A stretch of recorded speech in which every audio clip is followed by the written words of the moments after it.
petugas Satpol PP Kota Kendari menertibkan lapak pedagang di sekitar bekas gedung MTQ Kota Kendari. Penertiban dilakukan karena lapak pedagang melanggar perda dan mengganggu keindahan kota. Saat ditertibkan oleh petugas polisi Pamong Praja, sejumlah pedagang kaki lima mengaku keberatan dengan adanya penertiban yang dilakukan petugas lantaran pemerintah Kota Kendari baru mengeluarkan surat peringatan pertama. Sementara itu, Kepala Bidang Penegakan Perda Satpol PP Kota Kendari mengatakan penertiban dilakukan karena sejumlah lapak pedagang kaki lima yang berjualan di sekitar area ini mengganggu kenyamanan dan keindahan kota serta melanggar Perda Kota Kendari. Kejadian baru seorang keadaan begini, Pak, merusak tiba-tiba barangnya orang, tidak ada peringatan.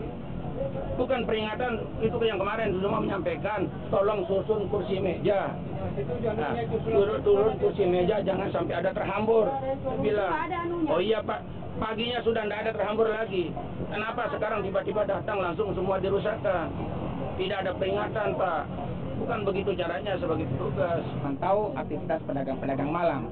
Jadi kalau misalnya mereka berdagang malam, pagi itu sudah harus tidak boleh ada di situ.